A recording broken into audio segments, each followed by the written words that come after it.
We are concerned when people come in and say, please, can I just sever ties and disconnect? We know that actually that just seals the infection. So we have pulled together ways to navigate the difficult holiday gatherings while protecting your own emotional well-being. Have you ever longed to be able to talk about values and morals or faith and spirituality without feeling judged? Hi, and welcome to our podcast, Mindful Moments, Insights to Empower the Soul. This podcast will empower you to embrace your true self. I'm Dr. Debi Gilmore, and we are marriage and family therapists, but also humans with a passion for spirituality, growth, faith, and emotional well-being. And I'm Sharilyn Graham, and in each episode, we will discuss important topics and ideas that connect us with our inner life, emotional, spiritual, and relational topics to timeless truths and values that help us live with more purpose and peace. This topic today, I believe, is very timely. Shortly after Halloween, many people start to feel anxious about the holidays, and that might be good or bad. It might be hard or it might be exciting, but some feel like everybody else talks about the excitement of the holiday season and their anticipation for family gatherings and the parties is peaked. For the one with difficult family members, this can be an anxiety-driving and a dreadful time of year. Sometimes family gatherings can involve tension and painful memories or extreme competition.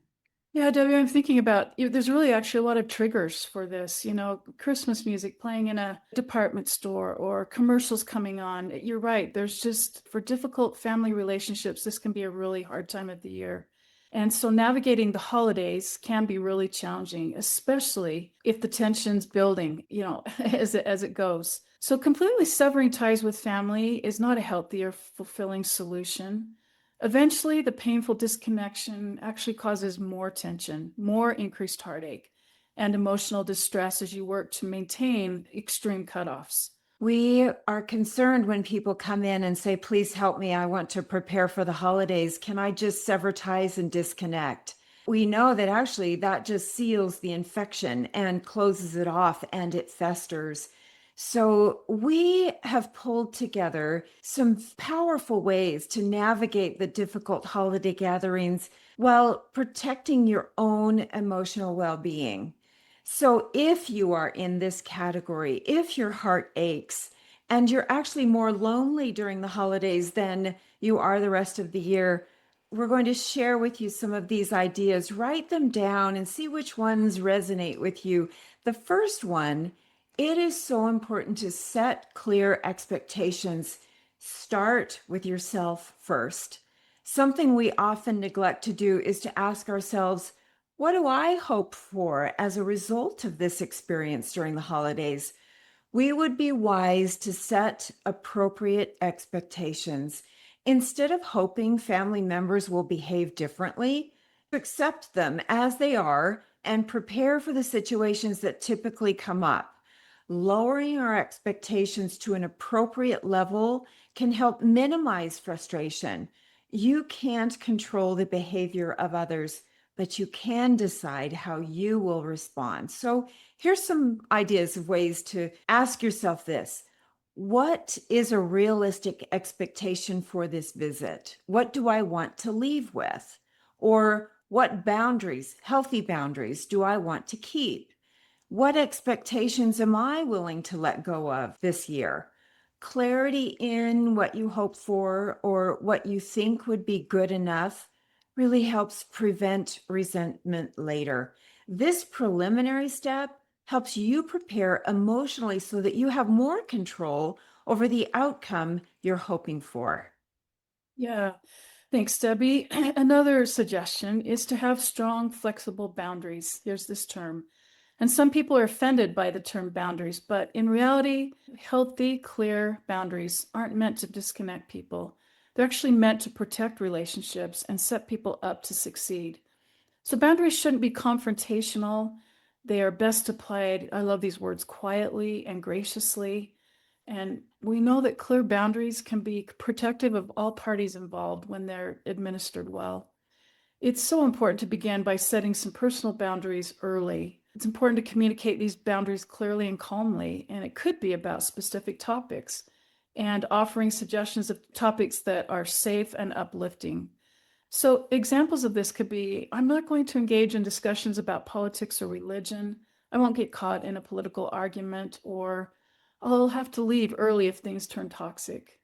Another one is I'll need to limit my time to one overnight instead of three. Just important, healthy boundaries to keep everybody safe and protected. I love this last idea of a boundary, and that's to plan in advance how long you want to stay and to follow up with that, to have an exit strategy before you arrive so that you don't feel trapped or caught in a situation that does turn, destructive. So, for example, when it's time for you to leave, you don't have to ask permission to leave or get caught in apologies. Just a firm conviction. You can graciously thank your host or hostess, share your best wishes for the holidays to all who are there, and courageously make your way to the door. I just want to add, I had a client a few weeks ago that was so worried about a family gathering, and they did this. They planned an exit strategy. They even had a code word with each other that they could say, and that brought so much peace to her, especially going to this gathering, knowing that she'd thought ahead of an exit strategy. So I love this suggestion. It gives you this sense of boundaries of time where you know, okay, I can manage this time that I'm here. It's going to be hard, but I know that I have a time when I can leave. And it's important to not feel like this is disrespectful. It is not. It's actually honoring you and protecting the relationships, as you said. So the third idea is to take what we would call mini breaks to reset. Family gatherings can be emotionally draining, even when the relationships are not strained. So take a moment to step outside for fresh air. Offer to take the family dog out or play ball with the little children. Consider suggesting a short walk after dinner. These mini escapes can help you regulate your nervous system. This is science. It regulates your nervous system before things escalate. And this also serves as a distraction from tense conversations at the table or in a confined space. Decide what's worth the expenditure of your energy. Sometimes releasing the need to respond or engage in certain conversations can help keep the peace and reduce your stress. By focusing on what you can control and protecting your mental space, you can create a better experience even when family members are challenging. Awesome. Our fourth suggestion is don't take the bait. So instead of taking the bait, try to be curious about someone's point of view. Without debating, maybe respond with things like, wow, that's so interesting, or thank you for sharing. I'm so glad you told me. This can catch difficult people off guard and doesn't fuel what typically might ignite into a fiery debate. Difficult family members often repeat the same triggering patterns. Hot conversations can pick up speed and hijack the conversation before anyone's even kind of grounded or aware of what's happening. And so when this happens, try one of these really effective techniques. The first one we suggest is called the gray response, and that's to respond with what we call a closed validation. Briefly, neutrally, and with little emotional charge, say something like, that's an interesting perspective. Or, hey, I've been meaning to ask you about your work. I would love to know more about what you do. You know what's interesting about the gray response is it takes people off guard. They're not used to that. You're actually agreeing in a really safe way. So, a couple of other ways to avoid getting hijacked in the moment is what we call redirection or humor. For example, well, that's one way to see it. Hey, who wants dessert? That's the redirect. The humor is, well, a little interesting, but oh well. Emotional detachment is another way. Now, this is not disconnect with self, but emotional detachment means like imagine you're watching their video and you're not a part of their movie. You're just watching it. And as you observe, you're able to stay removed from the bait and determine, well, it's time to change channels. I'm not going to get pulled into this. So I always say, just Tell yourself, oh, I'm watching their video, and right now it's a little disturbing. I think I'll switch channels. Now, another one is to build an emotional safety net. Now, I like that term, the safety net. I always know if I'm going to climb high, there's something that will catch me. In this case, it's an emotional safety net. Focus on your own reactions to difficult people. You already know from history that there is going to be an activated level of emotion. You can't control how they act, but you can control how you respond. Practice deep breathing, grounding techniques, or even stepping outside for a break. We already talked about that. If you need to gather space and gather yourself, if there are particular people who trigger you, try to stay in group settings, not one on one. Being around multiple people can actually diffuse difficult conversations and lessen the chance of conflict. Yeah, and one more suggestion when these conversations can hijack things is to text a supportive friend or partner during the day. Have someone that you kind of debrief with afterwards, and also remind yourself, I'm an adult now. I get to choose how much of this I let in. Our sixth idea is to focus on connection, not perfection. So look carefully for the small moments of warmth, a shared laugh, a kind gesture, even with difficult relatives. It's so important to remember that you're not trying to fix the family. You're just trying to get through with your peace intact. And also, while you're not likely to change the ways difficult people interact, modeling respect and kindness will serve to empower you. I love that no matter what's happening, we can model respect and kindness, and that's so empowering. And the result will be a sense of personal integrity and growth. It really does build your sense of self-worth. When you're able to do something hard like this, there is an empowerment. The seventh technique is to plan something nurturing afterward. I love this one. Bookend the event with something you love by taking a walk or watching a movie, spending quiet time with your safe person, or write thoughts about your experience in your journal. This is powerful. This debriefing process and reflective observation is a way to help your body and mind recover and to make sense of the experience. Write about the moments when you could have been pulled into a tense conversation, but instead you used one of the suggested techniques. What was it like for you to change it up and stay strong? Where did it get off track? And how do you want to handle it next time? Love that debriefing process of looking back. What could I do differently with compassion? That's so great. We want to pivot just a little bit and talk about couples navigating the holidays with difficult in-laws. But before we do that, I just want to also talk about how wonderful in-laws can be too. We're talking about the difficult, challenging part, but it's such a beautiful thing that when our kids marry, they bring into our families beautiful people that we didn't have to raise. They just come in already mostly raised. And I love the in-laws in my family. These are sweet relationships, but they can be difficult. And so we want to talk about those times when it is difficult and what we can do to minimize the damage. I would love to be able to say the same thing. I mean, when my children married, it doubled the number of children I have. Instead of three, I have six, and they all bring in their unique quirks and personalities that, over time, if you can see it for the Google view, you can say, this collaborative combination of very interesting people is challenging, but we grow. We love each other. And so, what we're going to be sharing are some ways that you can manage the difficult times. Yes. So the first thing is to team up with your partner before the visit. Have a calm talk before the holidays, before that stress, that tension, those triggers start to build, to share maybe what your concerns and worries are. And then plan a strategy for the moments when things get difficult. So things like, again, decide on shared boundaries, that no one comments on parenting or finances.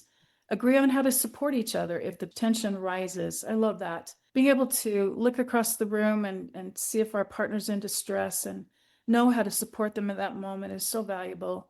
And yeah, to use a signal word or a gesture to regroup privately if things get awkward. And so when you're aligned with your partner going into situations like this, it's so much easier to face difficult in-laws as a united front. We use the term difficult in an interesting way, actually.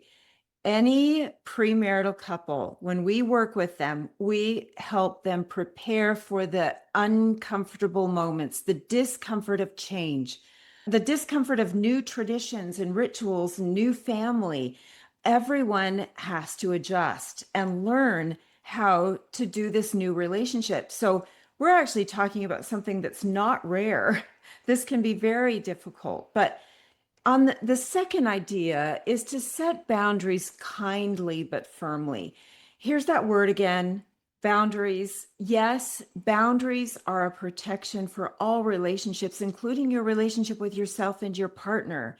So you don't need to be rude to be clear. Try phrases like, thanks, but we are handling it our way. And if you prepare ahead of time with this, then it will be your natural response. Thank you, but we're going to handle it our own way. Or that's an interesting perspective. Thank you. We'll think about it.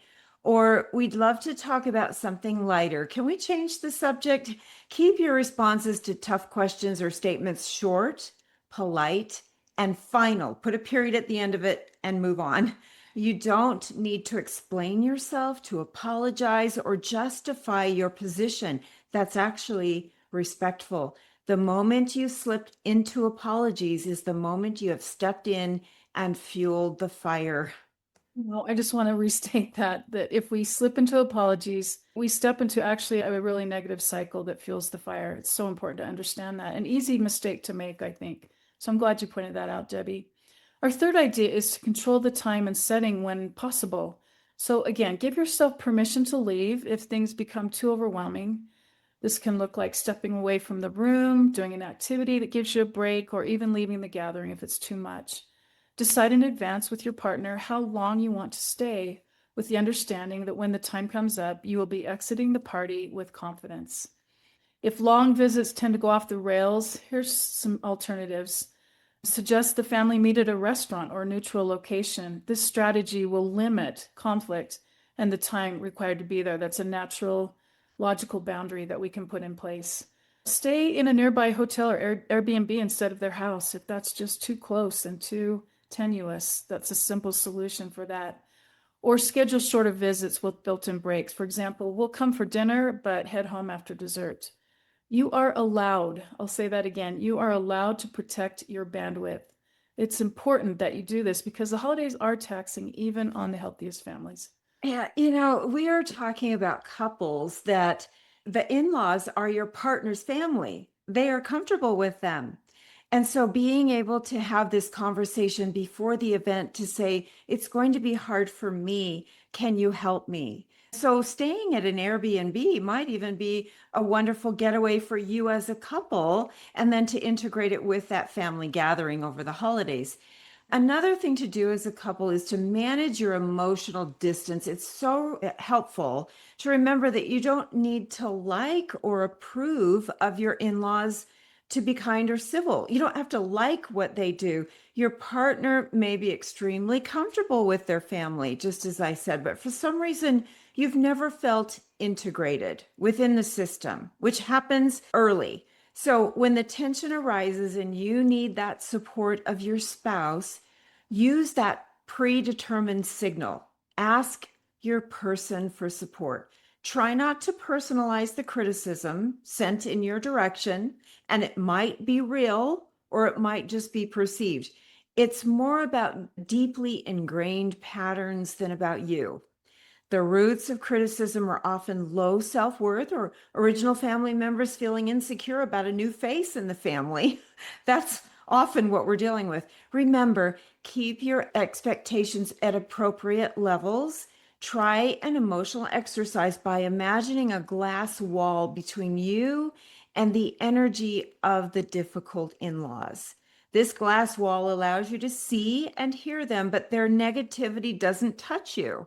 Yes, and our fifth suggestion is to avoid conflict traps. So if a dreaded topic or tension appears around parenting, religion, politics, try these ideas.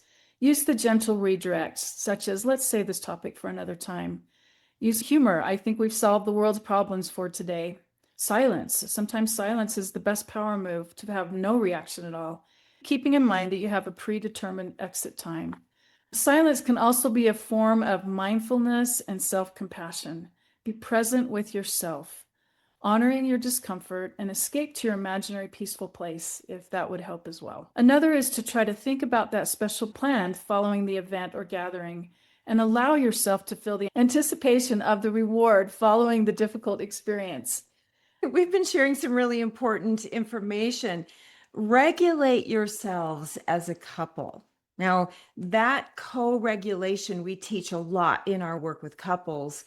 Before you walk in, take a moment to connect with each other. Pause to take a few deep breaths, ground yourselves in a bonding moment, hold each other, a hug. During the visit, excuse yourselves for those mini breaks we talked about, the short walks, reading a book to a family member. Connect with what you and your partner enjoy about the holidays, whether it's festive music, food, or another ritual. Focusing on what brings you both joy can help balance out those stressful moments and the anticipation of these gatherings. Identify people in your circle of loved ones and friends that you feel safe with, who lift your spirits. Spend holiday time with them so your emotional bucket is full by the time you enter the family gathering that you feel would be difficult. Yes, and reconnect with your partner afterwards. Debrief after the event, not in the heat of the moment. Sit together and explore the results of your experience. You can ask each other, what went well with that? Where was it that we felt stressed? And what could we do differently next time? This keeps resentment building between the two of you. To be able to do this debriefing and listen to each other right after the event and just analyze how it went and how it could be better next time. So, in a nutshell, we've had a lot of information here that we've shared, and much that I want to apply to my own holiday experience. It's overwhelming. And we may love everyone that we're around, but we get so tired. Whether you're a couple or navigating this holiday alone, protect the holiday's meaning for you. This, for me, is the bottom line. And my therefore what? Make sure that the season still includes what brings you joy. A quiet morning, music, volunteering, or time with your chosen family. My takeaway is that these challenging events shouldn't dominate the whole holiday. I need to remind myself of what this is really about. It's celebrating the birth of our Savior and the joy and peace that comes from getting to know Him and including Him in my life. That's my therefore what. Yeah, my therefore what aligns so closely to yours. As you were talking, I was thinking there's so much about this that we can't control, but I'm going to try to be more intentional about setting up things that bring me joy during the holidays. I think it doesn't happen by accident. You have to be intentional about it. So I'm personally going to make a list as we start into the Christmas season of things that I love that bring me the spirit of Christmas, that improve my relationship with Jesus Christ. And for me, that'll be a good place to focus when there's things I can't control on the things that I can control. So that's my therefore what. Oh, that's so wonderful. We've come to a close. We are so grateful for our listeners. We hope that you'll spread the good news and share some of these ideas with your friends and loved ones. And join us again. Thank you so much. Thank you so much for being with us.